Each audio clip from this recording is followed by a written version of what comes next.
Hello again. Before we get into it today, we've got another awesome podcast trailer to share with you. This time it's the Shittin' Bricks podcast by Dom and Kate. And if you're not Scottish, that is shittin', not shittin'. But we think you'll enjoy it. Have a listen. Oh, hi there. This is Kate. And I'm Dominic. And we are your hosts of Shitting Bricks, the podcast. Every week we'll bring you an episode of what makes people shit bricks. Is it a fear of death? Deep water? Running out of wine? Cannibalism? We take a warped look at these topics using examples from history that are the epitome of some scary shit. You can find us on all the regular podcast streaming services like Apple, Spotify and Google. For exclusive content including behind the scenes nuggets, links to weekly topics and maybe even merch in the future, head to Shitting Bricks Podcast on Instagram and YouTube. But for now, drop your dacks, pop a squat and let's get into it. New tea, new me, am I right? And go!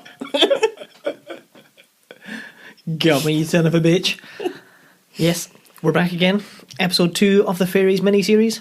It is about half an hour since we recorded episode 1. Yep, we are recording back to back. Yeah, we are. So we're pushed for time. So we made fresh cups of tea. Mm-hmm. What are you drinking this time, Ailey? I have gone for my classic, which is the chocolate digestive tea from Bird and Blend. Because I love it. It tastes like chocolate biscuits, like we were talking about in the last episode. Mm-hmm. And I just love it. It's good. It's good. It's grand. I've gone for the raspberry lemonade. Strawberry lemonade. Strawberry lemonade. I have gone for the strawberry lemonade. It's your tea. How do you not know what it's called? Oh, don't even ask. Well, I've gone for the strawberry lemonade because it's delicious and it's fruity and it's fresh and it's summery. Really like it. I do really like it. So I'm having my chocolate digestive tea and I have milk in it because I'm a heathen. And sweeteners. And I wasn't going to tell them that. I'm outing you. I'm having mine black. Is it really black if it's fruit tea? It's pink. I'm having mine pink, like my heart. So yes, you should get some yourself. Discount code SPOOKT at checkout. SPOOKTEA. Yeah. Nearly went wrong. And there's a link in the description of the episode on your podcast player, on Spotify, yes. On Apple Podcasts, wherever you're listening. Odin's here, celebrating.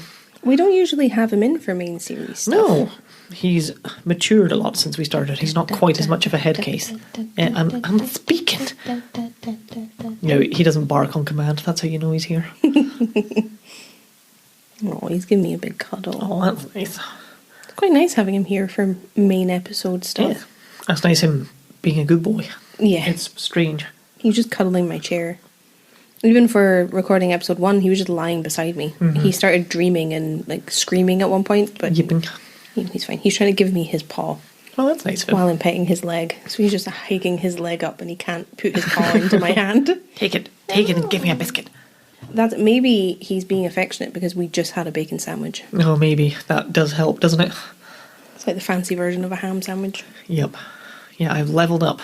Well, I'm trying to be less ham sandwich for the Fairies season. Like, I'm trying not to just be like, well, that doesn't exist, because that wouldn't be much fun. It would kind of ruin the fun, I think. Yeah, so I'm just trying to lean into it. Put my ham sandwichness to one side. Yeah. We'll just enjoy the stories for what they are, I think. Exactly.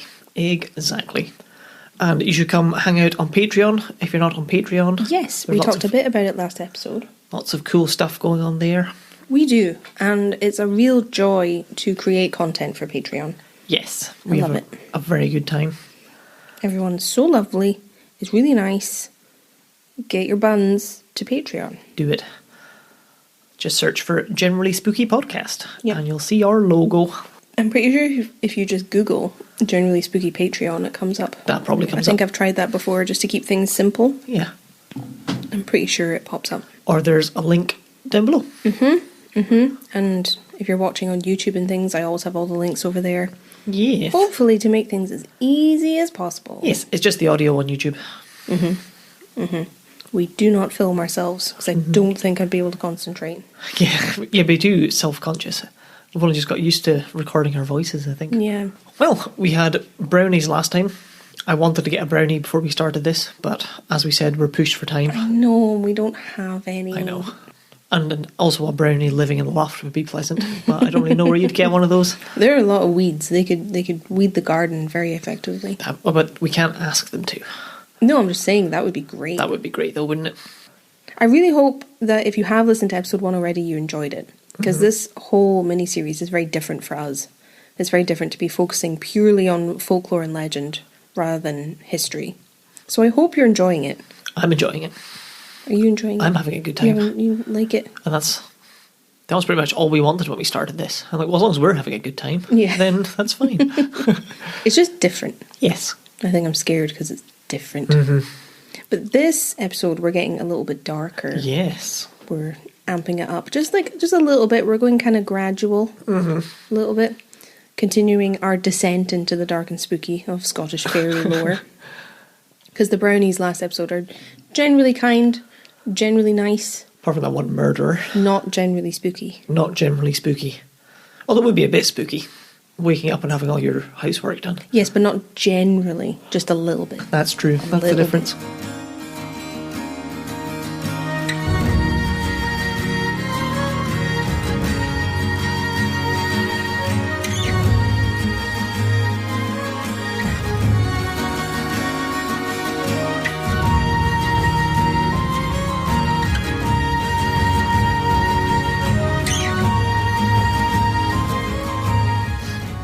So what do we have? Well, we're going to look a little bit more at fairy lore generally. Okay. We are going to start looking at the connections that fairies have with the natural world and the importance that they play in that. And we're going to be looking a little bit at the link between fairies and the fairy world and children. It's an action-packed episode this time. I was going to say this week, but this time. Yeah. This episode is an action-packed episode. So succinct. I'm a writer, don't you know? This episode, we are going to be talking about the Ghillie Dhu and the Changelings. Ooh, that's interesting. We've had the Changelings written down on our lists since before we started, I'm pretty sure. Yep.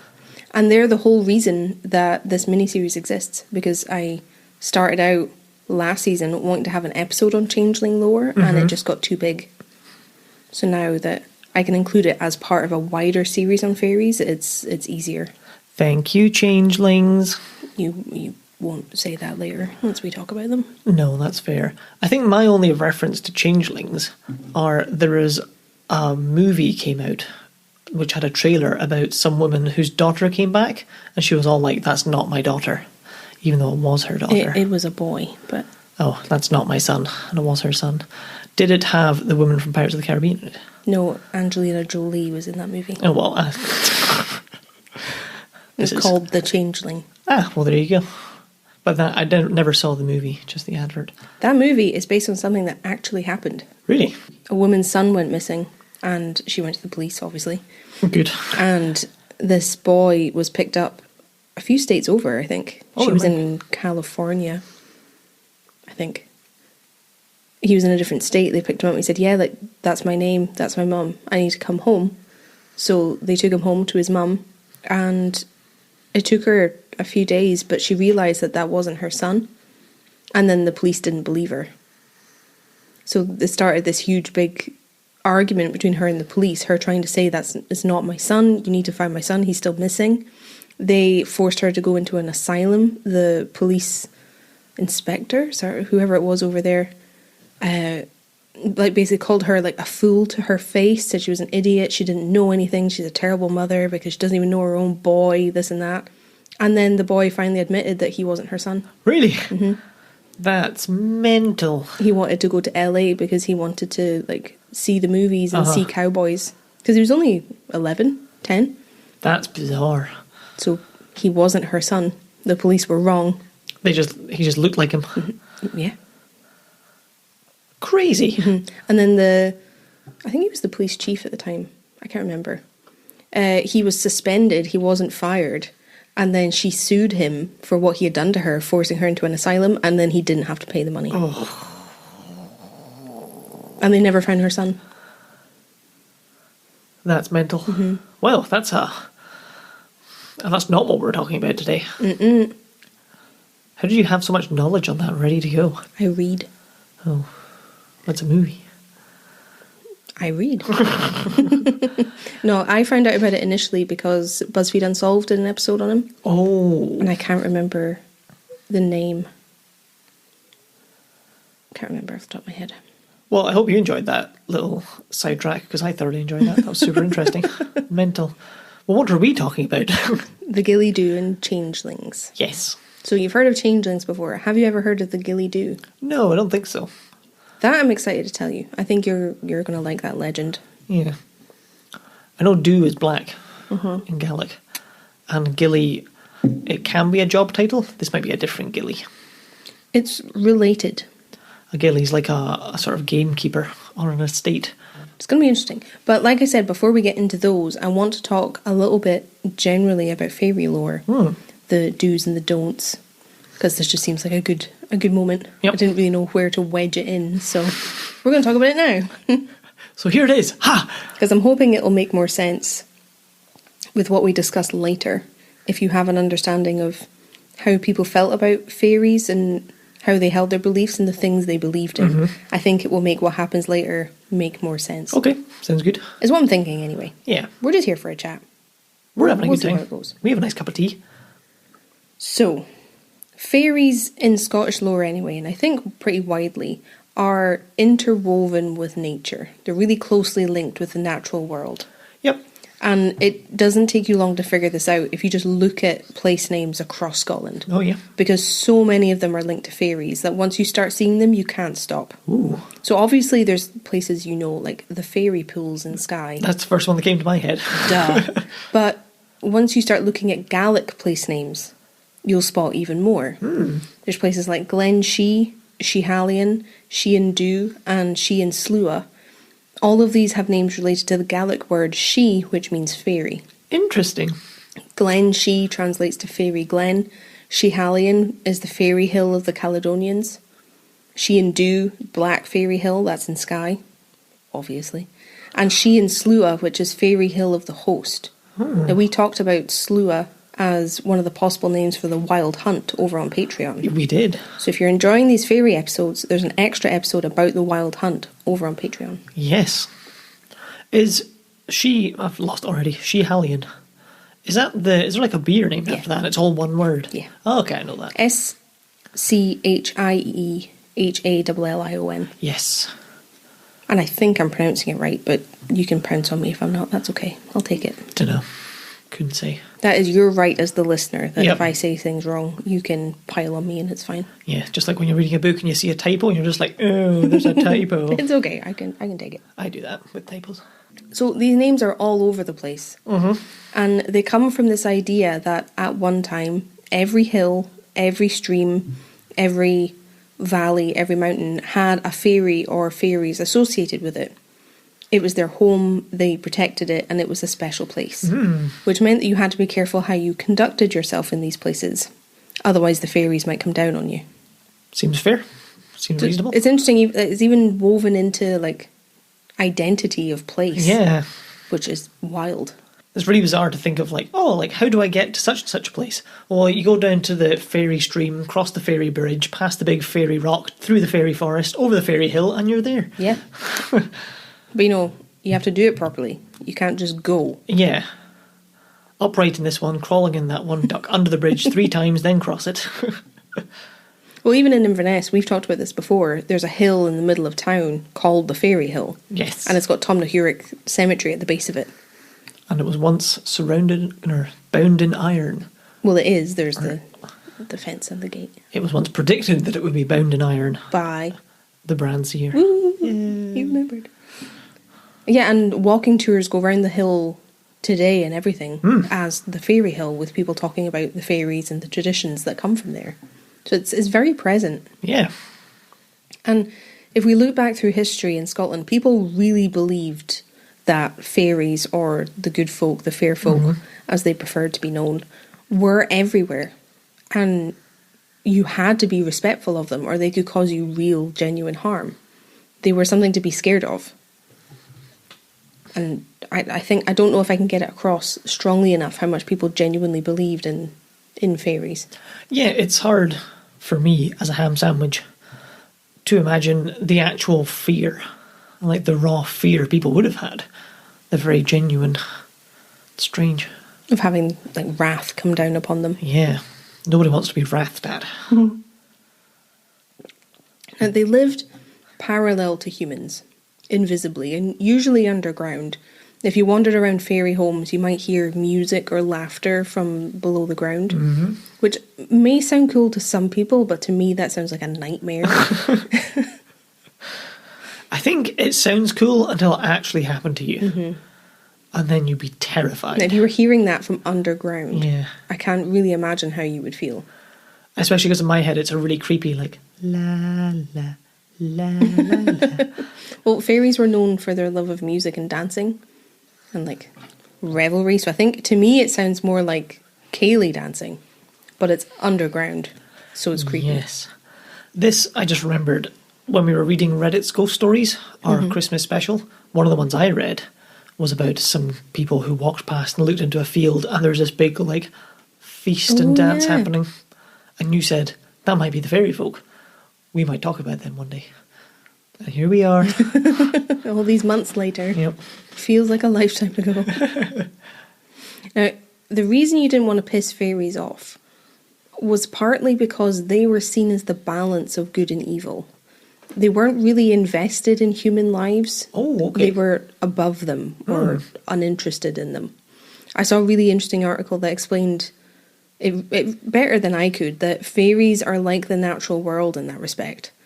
They aren't invested in humans, they just exist near them. And the article said, quote, "They care as much about human well-being as a boulder or a deer might." Which I think makes sense. Yeah, I like that. So they're not arsed. Yeah. So that's why you don't want to piss them off, because they don't really care what happens to you. No. Interesting. See, because that suggests they're neutral.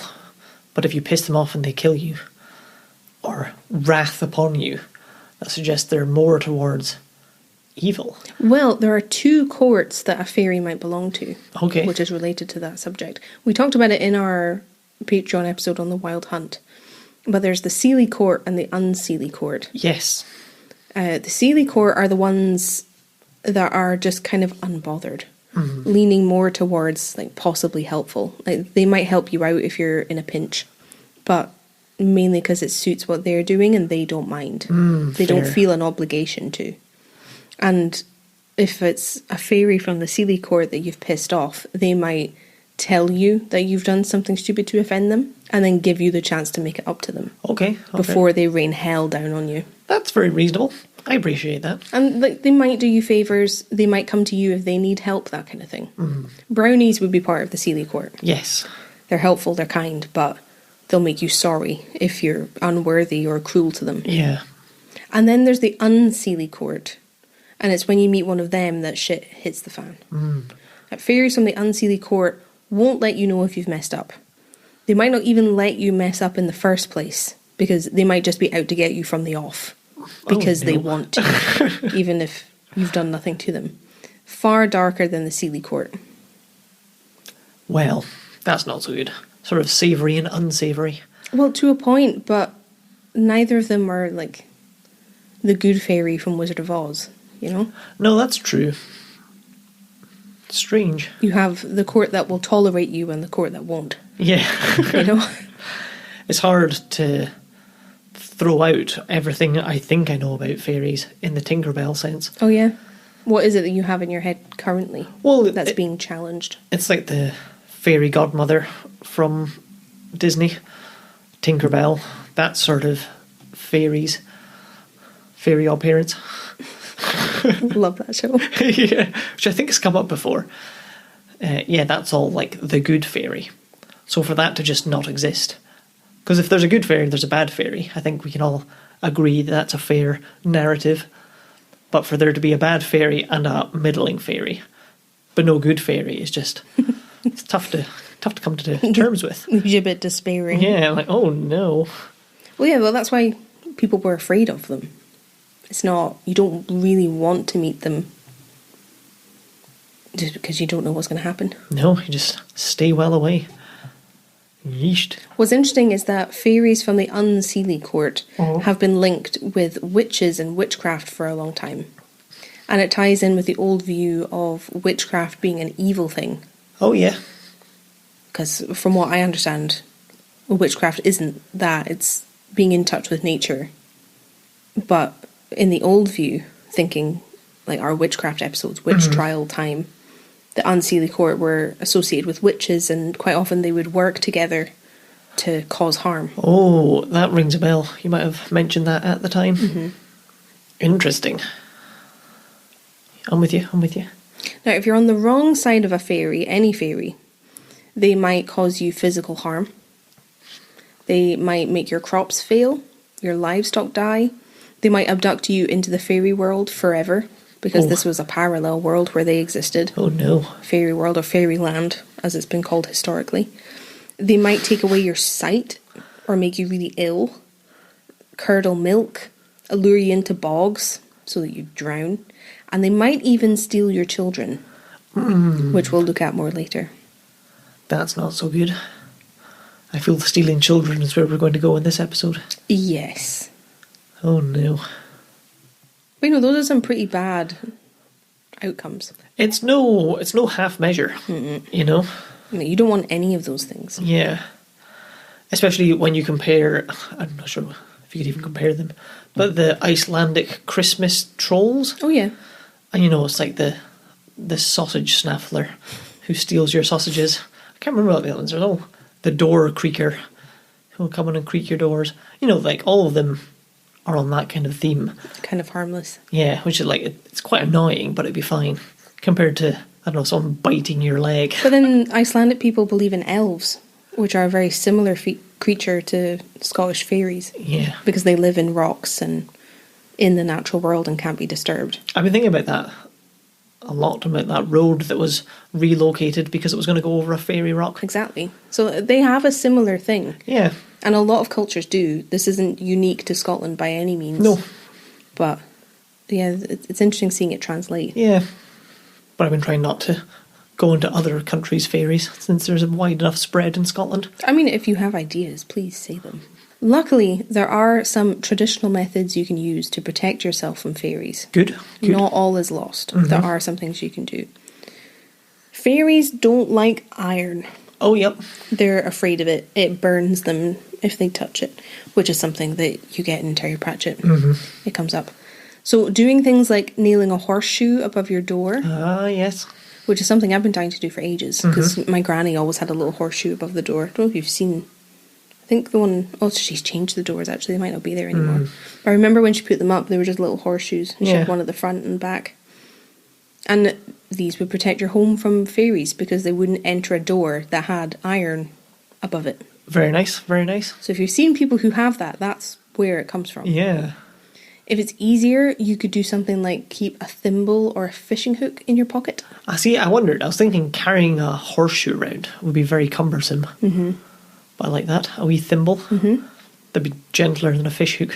I know that could go really bad. Let me get that in my pocket. Ah, you bastard.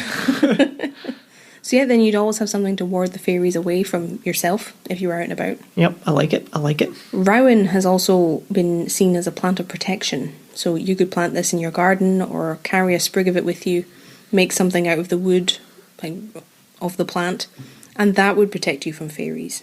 Nice, nice. There's me done for. I don't know what a rowan looks like. You do. You've seen it. It has red Or berries. I couldn't point it out. I'm sure I've seen them before, but if you asked me to get you a sprig of rowan, I don't think I'd be able to. What's interesting too is that rowan was always considered a way to protect yourself from witches Oh, that's interesting. if you planted it. So there's another link between the two.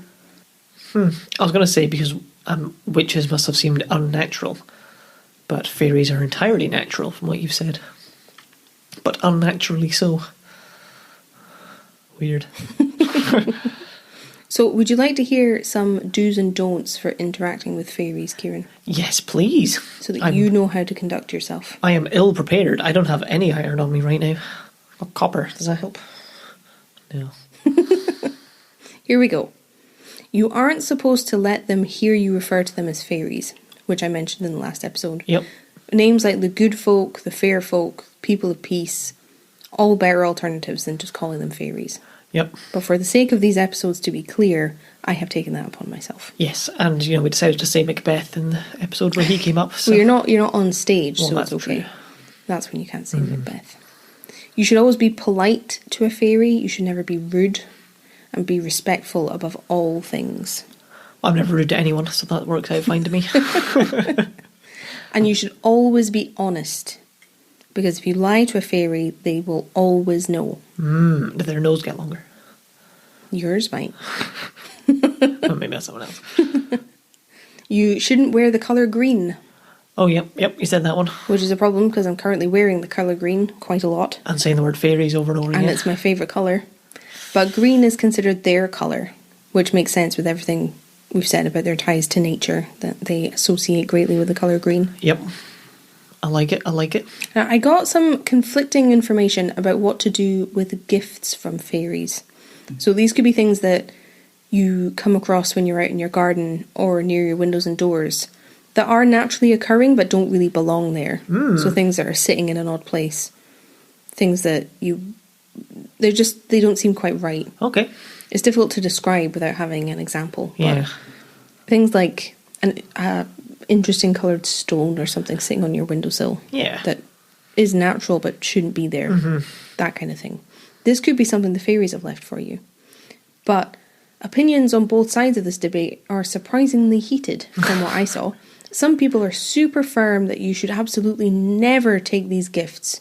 You should never take them inside. You should just ignore them. You should never accept them under any circumstances. They're very firm on this point. Because this means that you're interacting with the fairies, which is a big no-no. Yep. But other people say that the worst thing in the world that you can do is reject a gift from the fairies. So you absolutely have to accept it. That's tough, isn't it? Otherwise you'll offend them, and then bad things will happen. Ooh. So I don't really know what to believe. Oh, you're going to get left in quite a pickle there, aren't you? But you'll just have to make your own decisions in this situation, because I have nothing to offer. I've read both. What do you think? I think I take it as a case-by-case basis. If it's something that belongs inside, like if it was a decorative stone, you might be like, oh, I'll take that inside. I'll put that with my other rock collection I've got on my windowsill, But if it was a dead mouse on my windowsill, I'd probably leave that outside. It's probably a gift from a cat rather than a fairy. Yeah, well, I'm kind of glad you wouldn't take dead mice into the house. Yeah, whether I believed it was a fairy or not, I'd be like, no, let's just leave that where it is. But then if you offend them, worse things might happen. I still think I'd have to just case by case it. Interesting. 'Cause It's very you- diplomatic of you. You can't choose either, so you might as well choose one. If you have an opinion on this and you're listening, I'm dying to know what you think, because I Yeah. think it's such an interesting thing. So please get in touch and let me know if you have a strong opinion. Or even if you don't, that's fine. If you have a light opinion, we'd love to hear it. Where am I? So yeah, these are kind of our do's and don'ts and general background to fairy lore. I like it. Interacting with fairies, because we didn't really get into that last episode. No, but I appreciate that. We were just getting a flavour of the series. Get a bit more of the depth this time. Exactly. We're getting into it. Yeah. I also liked earlier on you said that historically fairyland is what it's been called. And just like the word historical and fairyland in the same Literally, sentence. that's how it's referred Yeah. to in the old documents and old stories. It's fairyland. It was a place. People knew it existed, and it's called fairyland. Which is also in Terry Pratchett. It's called fairyland. It's a thing. It's a thing. And it's just a parallel world that's invisible to ours. It's just funny. It's an odd phrase to say. It's not something I ever really thought I'd be talking about. No, seriously. Let's have a serious discussion on fairyland. And I feel like I've been teasing this a lot, but we will be doing that next episode. Oh my god. A bit more. I'm trying to feed in different parts of fairy lore into each episode, I like it. rather than having one episode that's only about general stuff. I thought it'd be more interesting this way. Generally fairies. Feed it in as we need it. Yeah. So now that we've done that, let's get into the Ghillie Dhu. Oh yes. He's a little bit different to the fairies we've talked about up until now, because the Ghillie Dhu seems to be a single creature rather than a whole type of fairy. Okay. He's like one person. And yeah, we talked about the brownies last episode, and in some of the stories there's a brownie living in every house and every farm. There's only one Ghillie Dhu. Oh, cool. Which sounds quite badass when you say it like that. It does. Now, he's another male fairy that lives alone, completely solitary, and is really attached and closely linked to nature, specifically a birchwood near Gairloch. Oh, very cool. That's closest to where I grew up. So that's why I want to give the background a little, because it helps you understand this idea that fairies are attached to their home, Yeah. a specific place in nature that they protect. That's what the Ghillie Dhu does. He's a Highland fairy, Oh. fairly close to where we grew up. I wonder if such a person did live there once then, and he became a legend. Well, I read that this birchwood that's in the stories is by Ruaray Lighthouse. Oh, yeah. Am I saying that right? I think so. Ray. Something like that. Which you know about. It's quite near Alt Bay. Yeah. So this birchwood was in a very specific place. That's really interesting. And if we had like a spare £500, we could take a trip in the car and go see it. Can't afford that right now. So I thought you'd like this because it has the local connection to you. I always appreciate when it's more about me, so you know. The Ghillie Dhu seems a little intimidating at first glance because he's described as looking really wild. He dresses in leaves and moss rather than clothes, so they cover his body. And he's got dark hair, which is one of his defining features. But he's also quite small Oh, in interesting. stature. And I don't think as small as a brownie, but I think small for a person. I see, I imagine him to be hulking. Nope. Interesting. Now, I know that you have before, Kieran, but if you're listening, you might have heard of something called a ghillie suit. Nope. You've never heard of a... Oh. Well, it's a suit. It covers your whole body, and it's covered in fake, like, moss and greenery, so it's really shaggy. Oh, I know them. Yeah. Yeah. And it helps hunters camouflage into their surroundings. Yes. And they blend in scarily well if a person is wearing it. They Yes, look they do. really... You just can't see people. And the theory is that the name for these suits that are covered in moss and greenery and everything originally come from the stories of the Ghillie Dhu, who could Interesting. also camouflage himself into his surroundings Yeah. because he was covered in leaves and moss. This is very cool. I feel this is the most grounded in, like, this could be a person who did that to themselves. I feel, yeah, I have a suspicion it could be. Yeah. He's very timid in all of the stories. He completely shies away from humans in most of the stories about him. He doesn't really want anything to do with anyone. But there are differing accounts that describe how the Ghillie Dhu interacts with humans. Some explain that he doesn't like them at all, so keeps his distance, doesn't like associating with them. Can't blame him, honestly. It's totally fair, isn't I it? feel like that a lot of the time. But other stories say that you should do everything you can to stay away from him and not upset him. Because if you disturb him or disturb the birchwood where he lives, he'll come and find you. He'll wrap you in his like overly long arms and then imprison you there forever. Oh my god. That's a bit mental. That took a turn. And one of the punishments that I read might befall you if you disturb the Ghillie Dhu is that he'll crush you into compost so that you'll help his forest grow. That's solid. I like that. I mean, eco-friendly. I'm here for it. Well, that's true, eh? That's what I'm going to get recycled into when I wake up in the dump because the brownies have taken me away. The exception to the Ghillie Dhu's rules and his reputation seems to be children. He cares a lot about children, and if he comes across them in the wild, lost and alone, then the stories all go that he would help them, and he'd make sure they were safe, and he would help them get home. And they were the only people that he really had any time for. Which sounds like a fairy I could get on board with. I quite like that. I quite like that. I'm not mad about it. No, I'm not mad about that at all.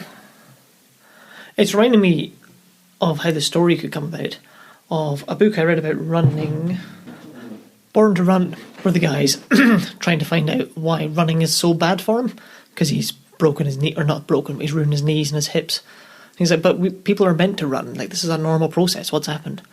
So he tries to find ultra runners and like ultra marathoners before it was a sort of trendy, organised thing. And he goes to South America to find this really mysterious man who's just known as Caballo Blanco. Means white horse in Spanish. And he's just this mysterious figure who just runs around the mountains barefoot. And he'll pop up in a town and get some food, and then pop up in another town like 50 miles away the next day. So he's trying to find him, but nobody knows where he lives. And it's this super weird, mysterious figure just literally running around the mountains. And nobody really knows where he came from. There's all these rumours about like what he used to do and who he is. And eventually he finds him. He gives up and he's just like sitting in a cafe, and this guy walks in, which is funny. But yeah, but that could very easily become like you have to stay off the mountains because Caballo Blanco will get you. Yeah. So similar. If it were in a different time period. Yeah. So watch out for Ghillie Dhu. He's up there, you know. I feel they could come around the same way. Well, that point you've made has come at an interesting point, because the next thing in my notes is a couple of reasons put forward for the existence of Ghillie Dhu. And one of them is that the stories originated with someone who had some kind of medical condition that altered their appearance somewhat, and they chose to abandon society or were forced to. So opted to live wild, and then became this figure that people told stories about, and they've endured. Yeah, I'd well believe it. So it's interesting that you say from the beginning that could be a person, because that's one of the theories. I like it. I thought you would like this one, or at least this part of this episode. This bit. What else have you got for theories? Well, one of the reasons that theory in particular has weight is... where am I? I'm getting a bit lost there. But quite often, if there are stories about fairies who live alone, because that's unusual for a fairy to do. Oh, yeah. A lot of people think that these stories in particular must be of people. Yeah. Well, that's what made me think of, like, the story of this fairy in this specific place, and there's only one. I'm like, oh, well, that seems like that could have been a person. It was surprising in my research that it's only one story that I found about him over and over again, and it's the story I'm going to tell you in a bit. And he's always in the same place. It's always outside Gairloch. Like, he doesn't move around. There's not different stories from different regions. Yeah, well, I think that gives it more weight that it's one person, because one person wouldn't be able to move around. Interesting. Couldn't be in two places at once. Some of the legends surrounding the Ghillie Dhu and how he came to be there was that he was actually banished from fairyland by the fairy queen. Oofed. Who's the subject of our next episode. And after being exiled from fairyland, he chose a home in the mortal world, close to nature, but away from humans, because he wanted nothing to do with them. He just wanted to live it in peace. That would be a good place to do it. Interesting. That seems a good a theory as any. Right. And I do have a related historical fact about the Ghillie Dhu, which I'm very pleased about. I know. Ailey's been struggling greatly, not having facts and figures and historical reference to go on. I have no anchor. Yeah. Which is weird, because typically it would be the other way round. Because I quite like storytelling. I like being creative. I'm quite creatively minded. But for this, like, I like having things I can check. Yep. But I found something. Hit me. I'm excited. excited. The phrase or name Ghillie Dhu was used as a code name for King Charles II. That's interesting. And then later for James VII and II, who was his little brother, who became king. Now, both of these kings were ousted from their throne. The first because of the English Civil War. Yep. And the second because William of Orange and Queen Mary were given the throne. Yes. Which we've talked about. Yep. And initially, Charles II was given the codename Ghillie Dhu because he had such dark hair, like the stories of Ghillie Dhu. Interesting. So when they were talking about him, but they wanted to keep him hidden, they referred to him as Ghillie Dhu. And then later, his little brother, when he was also kicked off the throne. That's super interesting. It gives some reference to how long the story's been going too. Interesting. Right. So I was just letting that sink in a bit there. Like, it's pervasive. Like, people knew the stories. Yeah. Yeah, the stories had made it to the courts. That's very interesting. But now we can get into some more specific stories about the Ghillie Dhu, if you're game. No. I mean, there's a McCrae in the story. I'm in. I didn't even just say that to get your attention either. I'm telling the truth. Well, you can't lie. The fairies will get you. You're already wearing green and talking about them. True. So you can't start lying as well. Well, I'm going to tell you... Oh, hi, boy. He's just started holding my foot like it's my hand. I'm going to tell you about a girl called Jessie McCrae from Gairloch and her encounter with the Ghillie Dhu. Ooh. I'm excited to hear that. A long-lost relation, perhaps? Maybe. I mean, they're in the right area. So, Jessie lived near Gairloch, not in the town, and therefore near the Ghillie Dhu. Yep. And she found herself in the eternal dilemma of a child in a fairy tale, because she was lost in the woods at night. Oh, heavens. That's just... Oh, that's not good. And this story takes place in like the 17 to 1800s. Okay. Late 1700s. So that's definitely not where you want to be at that time in history. Nope. I don't even want to be there now. No, particularly then though. Like, you're not going to have a phone in your pocket. Nope. Nope. Oh, heavens. So Jessie was becoming increasingly panicked, more and more hopelessly lost. She couldn't find her way out of this birch wood that she had found herself in. She couldn't find her way home. And then she heard a voice speaking to her from the trees that said, "Don't fear, no harm will come to you." Now, she managed to gulp down her tears. She was very upset. She was quite young at the time. But the voice seemed very warm and kind, and it sounded genuine. I was just thinking, like, would that reassure you? I think it would depend. I think you can tell when someone's lying. Yeah. So if you could hear someone was lying, like mocking you, that would definitely make you more scared. So whatever you do, don't be afraid. Okay, I'm more afraid now. To Jessie's surprise, a small man stepped out of the birch trees and started walking towards her. Now, he looked like a wild man because he had untamed black hair that was riddled with knots, and he seemed to be covered in the forest itself, like every part of him. Now, he led Jessie to a small nook in the forest where she was able to sleep for a while and get some rest because she'd been wandering around all night. She was exhausted. And when dawn finally came, the strange wild man woke Jessie.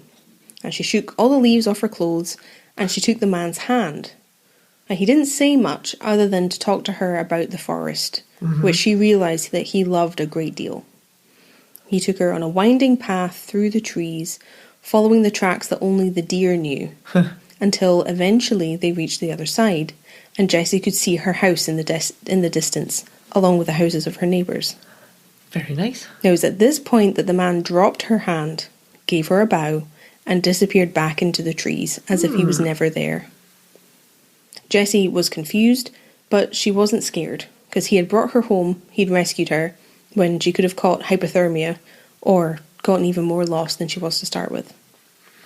So she went home to her thrilled parents, who were worried sick about her when she hadn't come home like she should have. But almost immediately, Jessie started talking about the wild man in the birchwood, and her parents knew who she was talking about straight away, because they knew about the Ghillie Dhu. Oh, shit. In the history of the Ghillie Dhu, he had never spoken to anyone. No one had ever heard his voice. He'd never spoken to a single soul.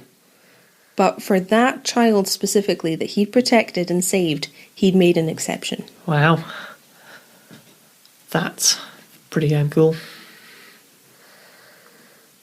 I like it. Is that the end of the story? Not quite. So obviously, word about this wonderful miracle that Jessie had been rescued spread. And it's a lovely story. It has a really good ending. You'd agree?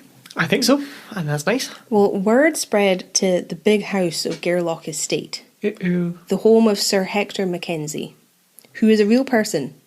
I fact-checked. I couldn't find much about a Jessie McCrae, The closest I got was an 1881 census record Oh, yeah. of a woman called Isabella McCrae. She lived in Gairloch. She was born in 1801 and she was listed as a pauper. And when I found her, I found a record for a Jessie McCrae living in Gairloch. But she was born in 1853. Interesting. So she was 28 in 1881. Yep.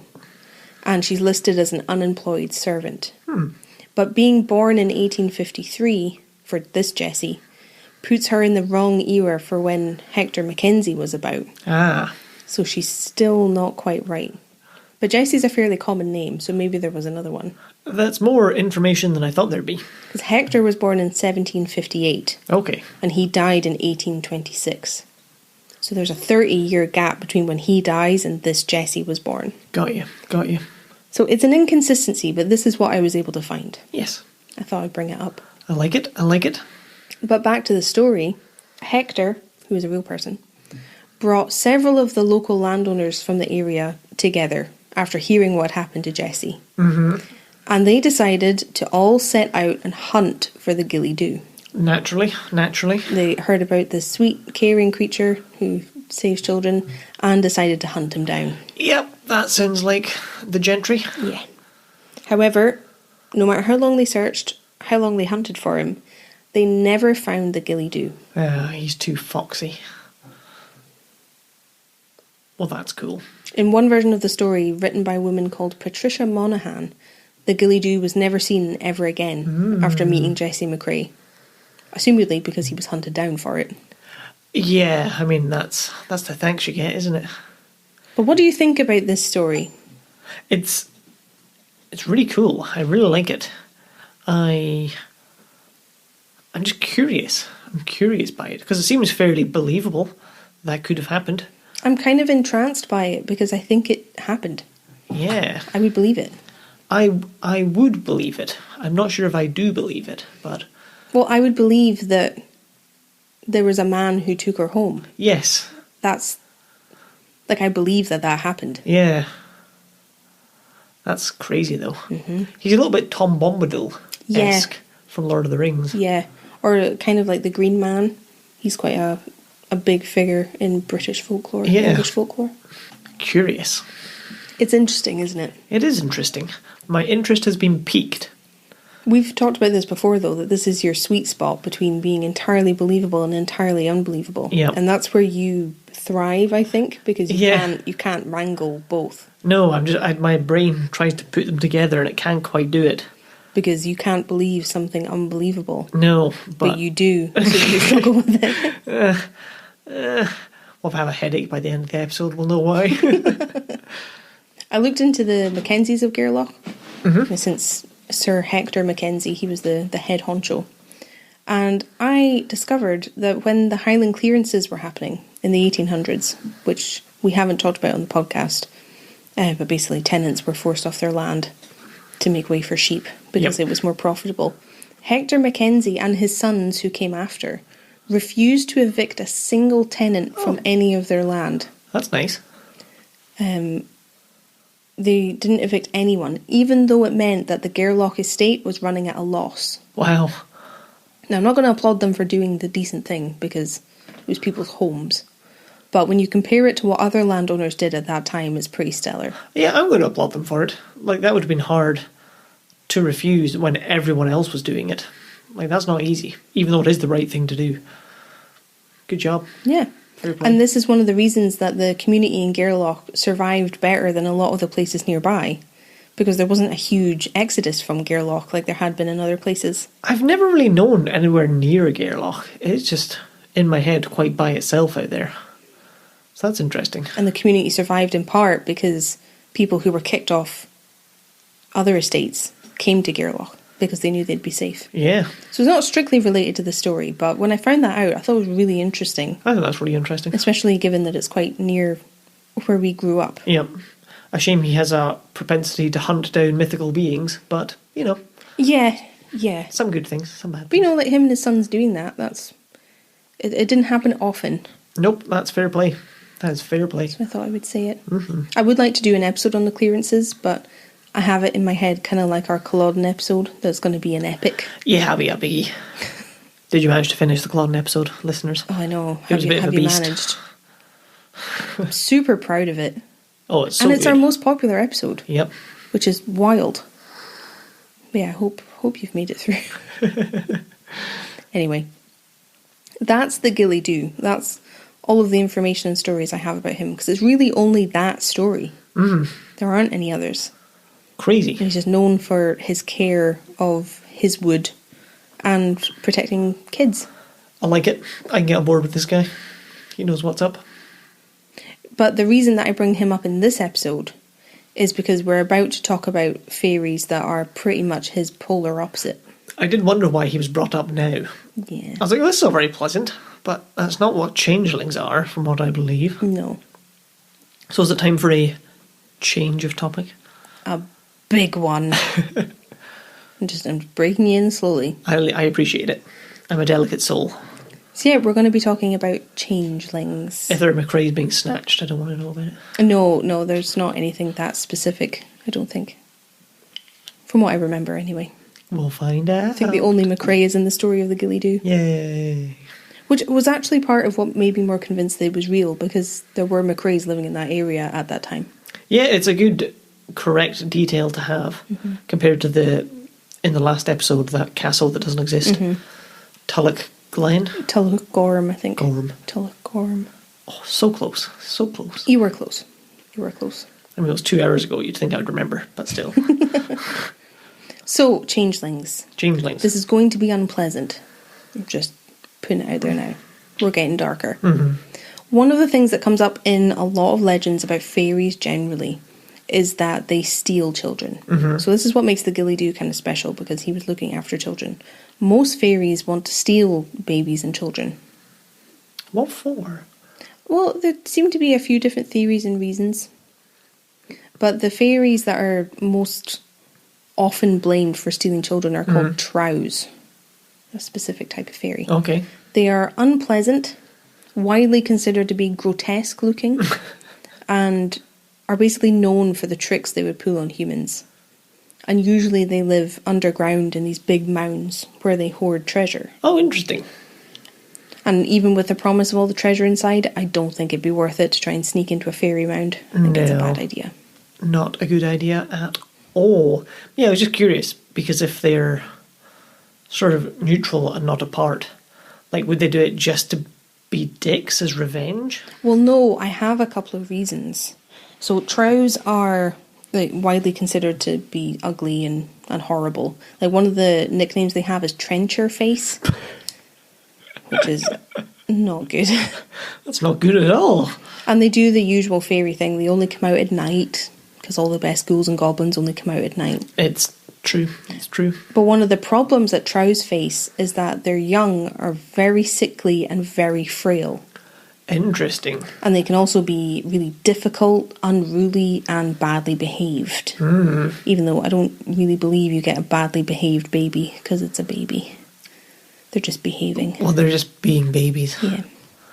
There's not that much choice behind it, I don't think. No, it's just a baby. But these are the kind of things that would send them looking for human children. That makes more sense. Because they'd be healthier than their own. So they would make a swap. Steal a replacement baby. It doesn't work. Precisely. It doesn't work like that. Listeners. It does in these stories. But it's very creepy. That is very creepy. So babies and pregnant women were considered very vulnerable to trows and other fairies that might steal them, because they wanted the babies to swap for their own. And in some of the stories, pregnant women were taken because they could be like wet nurses for like fairy babies, because they struggled to look after their own young, so they would steal them. Wow, these things are useless. You've done it now. They're like pandas getting too sleepy eating bamboo to have more babies. Too much bamboo. I need to sleep. When I was researching trows, I saw that when people were travelling around Scotland, quite often they would make sure they had a little steel or iron blade specifically, so that they could use that to draw circles in the ground around their camps. because they believe that a trow couldn't cross a line that was drawn with a steel or iron blade. Ah, I like it. I feel that's like your circle of salt and things, isn't it? Yeah, very similar. It's a very common thing to do. Mm-hmm. I mentioned this earlier as well, that rowan was considered protection. Mm-hmm. Well, people would have wreaths of rowan branches and sprigs made, and they would hang them over baby cribs or baby beds, because they believed this would keep the fairies away from the baby. And they might even like weave it into the bed itself, or put like sprigs in with the baby, that kind of thing. I like that. That's a lot more pleasant than your dead cat behind the fireplace. Yeah. For protection. There were other things people might do though. Some people would hammer nails into babies? Hammer nails into bedposts. Oh, I thought that the baby was sleeping in. That makes more sense. since fairies don't like iron. Don't give your babies knives either. No, that's... Even if they are made of iron. It's a big mistake. There you go. You're old enough to protect yourself now, son. He's 2 weeks old. I was only 1 week old when I got my first knife. Midwives were the ones who would carry out a lot of these rituals, a lot of the time, to help keep baby and new mum safe. Yep. And they do things like seining. I don't think we've talked about seining here before. Don't know that. Dog just kicked me. I don't know that. It's a Scottish cleansing ritual. So pine cones or like something similar to that would be burned and then a room or a place would be cleansed with the smoke. So you would take it around. So midwives would do this to keep the home safe. Mm-hmm. And the alternative to this would be sprinkling water around like the floor or in different rooms that had been touched by metal. Because this would help keep harm at bay. And some people would use their wedding band to touch the water, and then that water would be used to be sprinkled around the property. I like it. That works out nicely. Don't know if we have any steel or iron in here we could protect ourselves with. Oh, I've got a guitar with steel strings. Ah, there you go. There we go. That's what we can whack them with. Job done. I have stainless steel pans. Ah, that's probably more efficient than unstringing a guitar and trying to garrote a fairy with it. God. So midwives would do these things. Anyway. Was what I was saying. Yes. They would even sprinkle stale urine around the home. Gross. Which was supposed to keep fairies away, although I would believe it would keep most people away if you started doing that. I mean, that's got to go in with the smell of the mouldy milk in the corner, doesn't it? Yeah. Grim. Very grim. But people believe that they had to do these things to keep their babies safe. Yep. So if you genuinely believe that would protect your child, I have no doubts that you would do it. No. You do anything and everything you could. Absolutely. Especially when child mortality was much higher. Exactly. Which is one of the things we're going to touch on later. Yeah. But yeah, like if you thought it would protect your children, I see absolutely no reason why you wouldn't do that. Another thing people might do is hang fire tongs above the baby's cradle. Oh, that seems dangerous. Or have them somewhere near the bed, because these were usually made of iron. That does make sense. But you would have to be very careful with that one. I know. Like, you're eventually going to smother your baby under branches and things, aren't you? Yeah, you're just going to build them a little hut. Yep. Nobody, not even me, can get to the baby now. Oh, wait. One ritual I did find, that's not strictly related, but I thought it was interesting to bring up, was something a midwife would do if the woman that she was looking after was struggling in childbirth. Okay. If it looked like things weren't going well, the midwife would open up the family Bible, and then she would blow across the page so that her breath landed on the mother. So that the holy word would also land on the mother and would help her with the birth. Wow. Which is another link between superstition and religion. That's interesting. Because it's the Bible. Oh, man. Can you imagine just how unhelpful and unpleasant that would be? Because, nobody brushed their teeth. It's like someone's mank-ass breath being blown at you. While you're giving birth. Yeah. Or just all the... Well, I mean, I suppose their Bibles probably weren't dusty if they were being used, but just all this dusty old page dust. Well, I mean, If you have a fire in your home that's not properly ventilated, I suppose it's going to be a bit sooty, isn't it? It wouldn't really matter how often you opened it. Now I'm giving birth, it smells bad, and I've got dust in my eyes. Wait, I don't know. Might make you more keen to get over and done with. It's like a different world. Yeah. Really. Mad. So, imagine wrangling with all of these things, having just had a baby. It's just kind of a lot. Like, you have so much on your plate, your life is turned upside down. Yeah. And you have to protect yourself and your family from fairies on top of all that. What I always think is weird as well, though, like 1,000 years from now, people are going to think everything we're doing now, like just now, is as weird as it was to what they were doing. Yeah, for sure. It'd be very primitive. Yeah. It's a weird thought that one day people are going to, like, laugh at us. It'd be things like wealth. I think it's going to be the very core things that eventually people are like, why did they live that way? Well, I was imagining even like with birth, like why did they use forceps? They're so dangerous. Like why were those used during childbirth? That's a horrible idea. I was thinking on a wider scale that because if you look at everything that's changed over 1,000 years to now, like it's going to be the very basics of our society. I think are going to be completely different. Well, yeah, that as well. Madness. Anyway.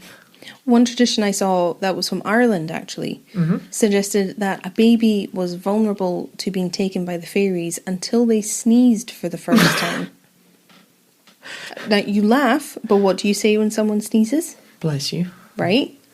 And is a thing about, like, escaping from the body? This soul trying to escape? That's why you have to say bless you? Yeah, I think like your soul is vulnerable. Yeah. So this is related to that. They believed that a baby was vulnerable to abduction before they sneezed.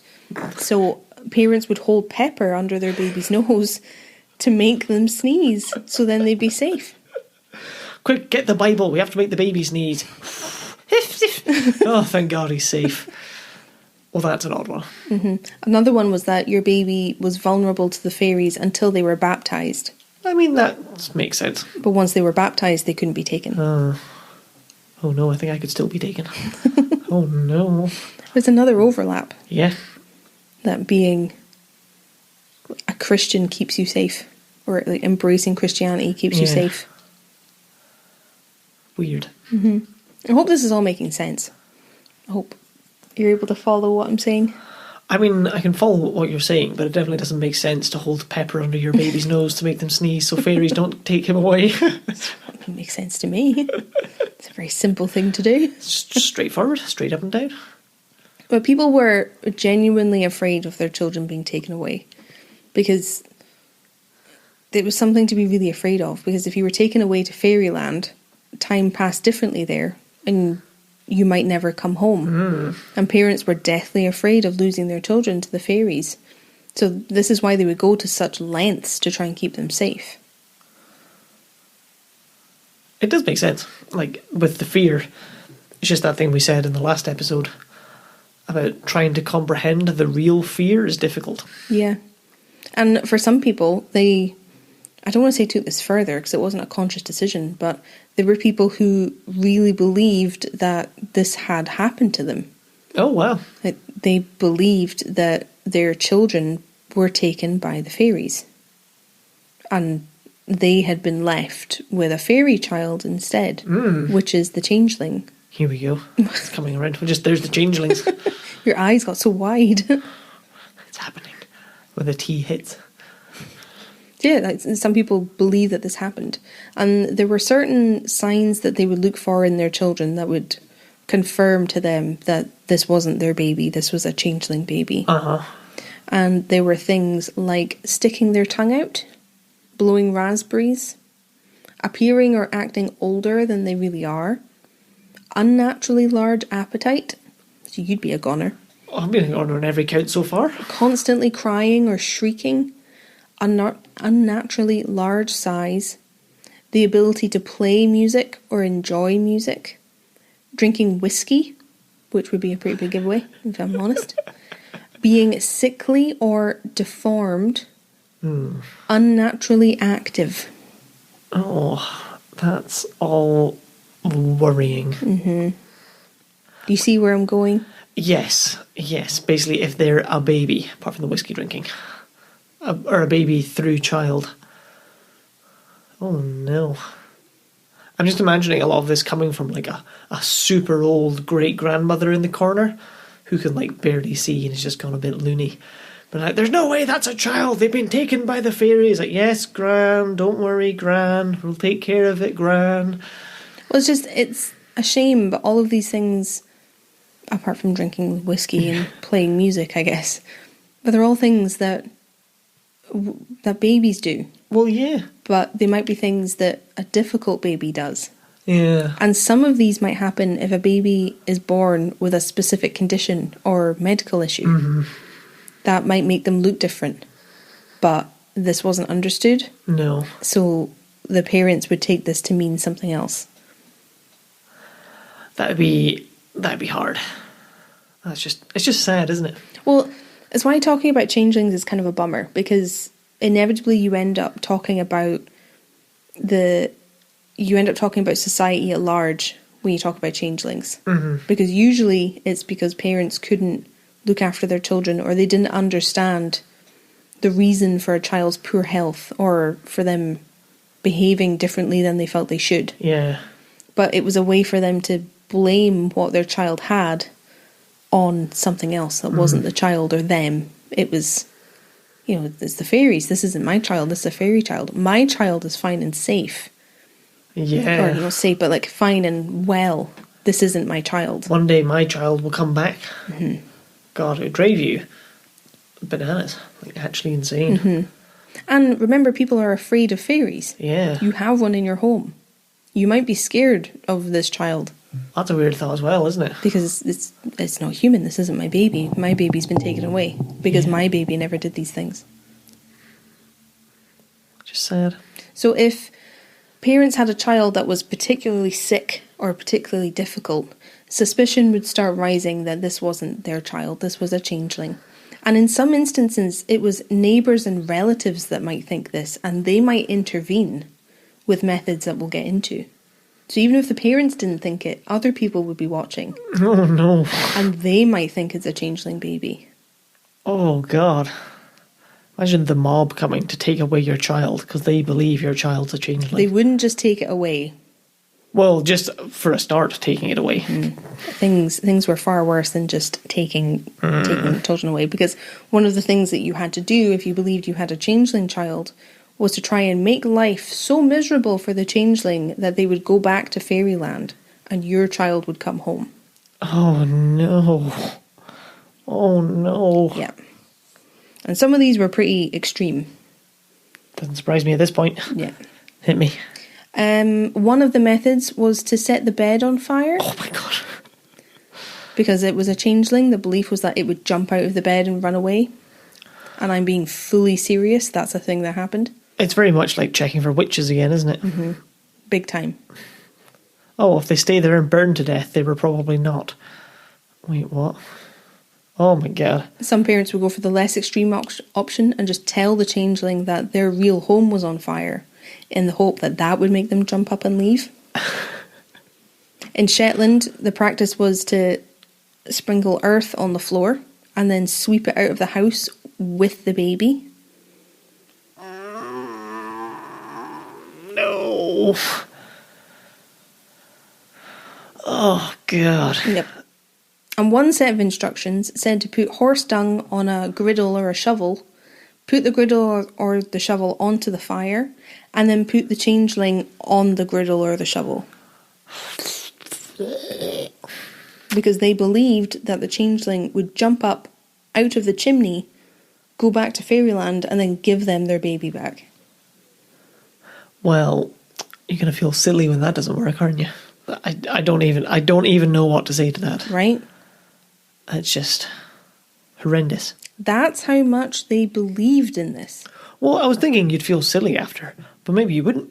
Maybe you'd actually be glad that you don't have a changeling in your house anymore. Well, no, I think in these cases, a lot of parents would have just believed that they didn't do enough to make the changeling go. Yeah. I don't think that would suddenly change their mind. Well, I think you'd be sad that you didn't get your child back. Mm-hmm. but you wouldn't be sad to have the changeling god, even if you roasted them on the open fire. Oh God. Well, I'm glad we did this episode second. I think if we did this first, people would just be like, I'm not going to listen to the rest of the series. I said at the top that this is upsetting. Yeah.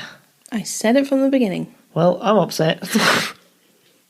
A legend from Lewis, the Isle of Lewis, describes a pair of parents leaving their home and leaving what they believed was a changeling at home alone. Mm-hmm. As soon as they left, the changeling transformed into an old bearded man. And while the parents were out, the changeling allowed a tailor to come in and stay at the house. And then the changeling even goes so far as to share a drink with him and plays a tune for him using a pair of tongs.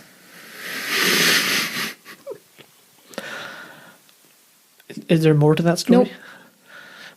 Nope. Nope. I just... what? There's even a changeling story from Loch Broom. Oh. Where the changeling would jump out of bed as soon as the parents left the house, would complete lots of jobs and chores around their farm, and then would jump into bed when they came back. That's a changeling brownie hybrid. Right? This is strange. This is very, very strange. Very, very weird. And there are lots of specific and more detailed stories of parents trying to get rid of these changelings to get their children home, and I don't want to get into them. I'd rather if you didn't. I would rather just look at the phenomenon as a whole, as something that existed. Can we go back to the Ghillie Dhu? It was nicer. Well, it's just upsetting, so I don't want to get into like the details. Because, it's kind of like when you look at the witchcraft trials specifically, it demonstrates the danger of superstition. Mm-hmm. It's a dangerous thing if it's left unchecked. Very much so. Evidently so. Which is why I think it's interesting to talk about, but I know that you're not coping. I'm not coping over here.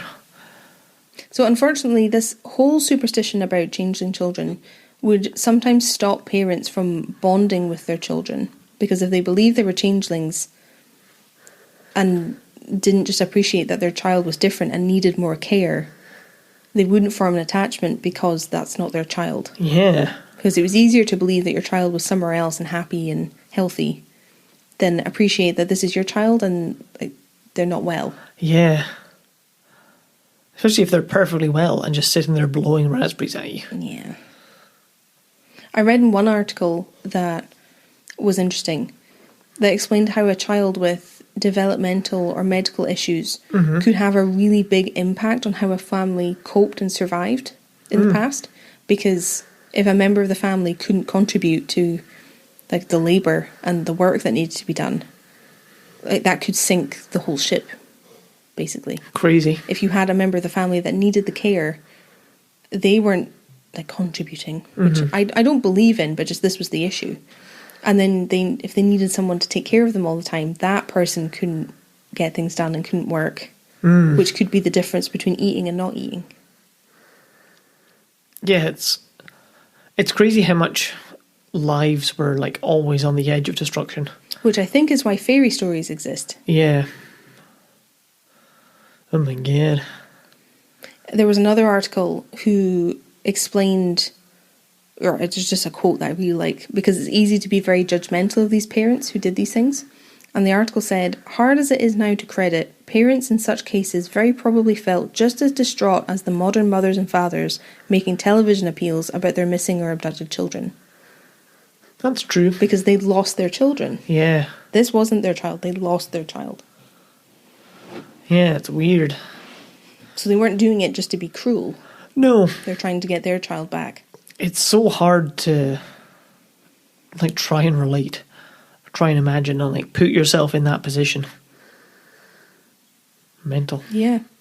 Lots of people smarter than me have looked into the descriptions of changelings, and they've compared these to medical conditions that might explain the physical changes that would happen in a child, or the behaviour. Yeah. And we can identify these things now, but they couldn't then, because there's things like water on the brain that might be responsible for changeling children. Oh, yeah. In quotes. Because it can change the way you look, it can change the way you behave. And there was a few others. that I wasn't familiar with, but people have made these links. Yeah. That there are medical conditions that could be attributed to the descriptions of changelings. The only one in my head was Down syndrome. Yeah, Can maybe. have quite a physical... Maybe. Especially because they can't... If a child has Down syndrome, I know sometimes they can't communicate as well. Madness. Yeah, madness. Susan Schoon Eberly is one of the people who's been looking into this, whose work I was reading. And there was quite a few conditions that she found that could be blamed for the belief in changelings because the behaviour in the child changed a little while after they were born. Oh, okay. So, because the child was, I say normal, but I don't like that. It was behaving the way they expected and looked the way they expected. But then after a few days, a few weeks, started changing. Interesting. People attributed that to the switch happening. When really it's just a condition that you couldn't see up until then. Yeah, I don't know any conditions like that. She gave a few. I didn't note them down though, because it was very involved and confusing. I feel like fair. I had so I just left it at that. I didn't know such a condition could exist, so that's interesting. And unfortunately, opinions and attitudes about changelings didn't really start changing until the Victorian era, so the 1800s. That's a long time. It's frighteningly recent for something so mental. And one of the reasons for the decline generally in the belief of fairies seems to be the rise of industrialisation. Oh, yeah. Because people who used to live in rural communities where these traditions and beliefs were held for generations were moving to the cities for work.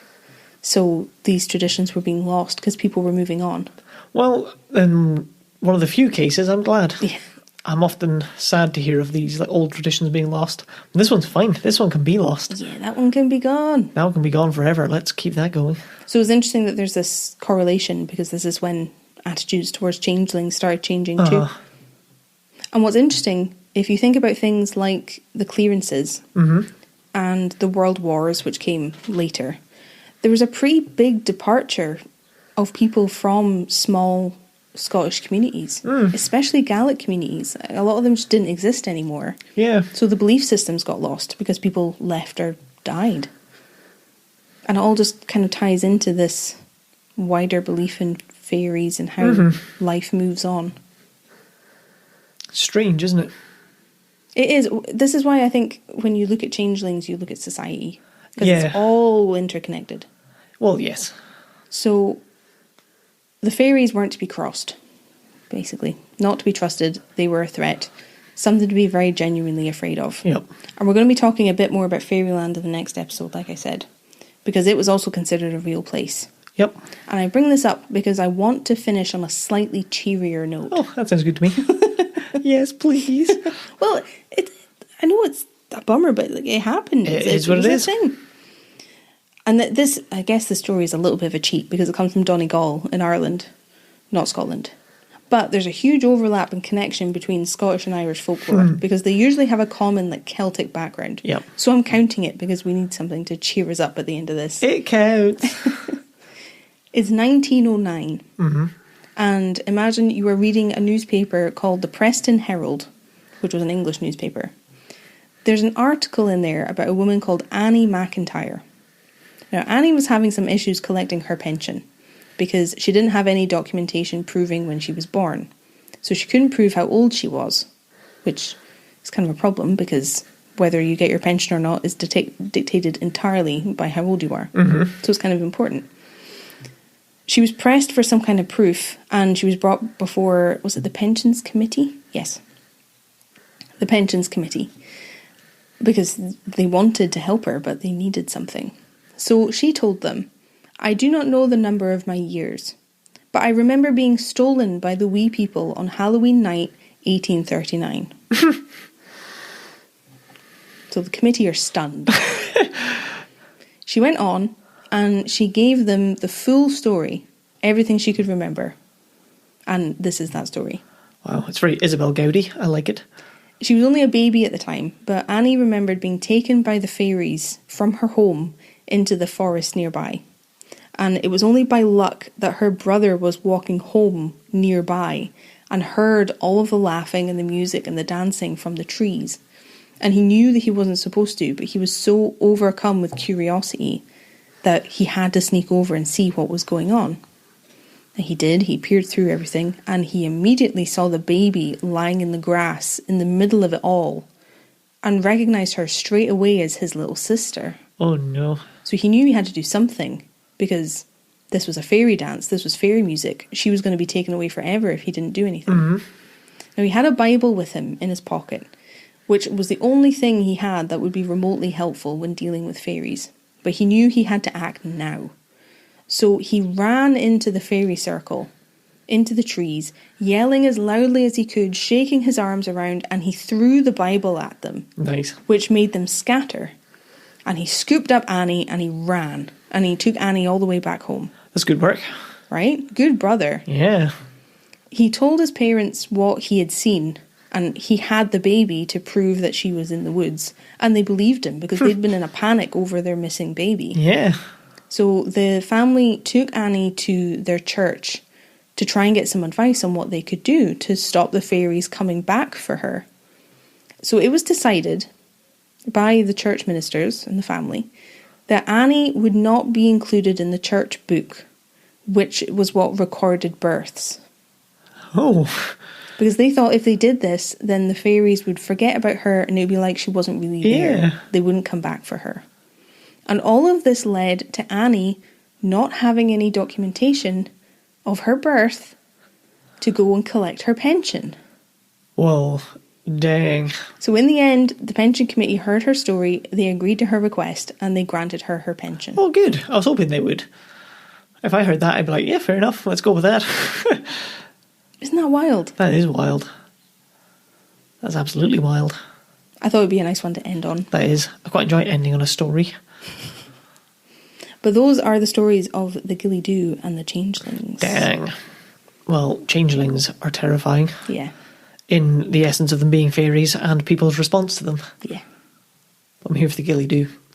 I thought you would be. And I thought you'd like to hear about Annie, because I found that and I was just like, what? Yeah, that's really fun. I like that a lot. What? Very nice. Wild. I hope you enjoyed this episode. Yes, I hope you enjoyed. Apologies for the bummer. Yep. It's not my fault. It's just reporting the facts-ish. I don't make the rules. We'll see you in the next episode. Bye. Bye.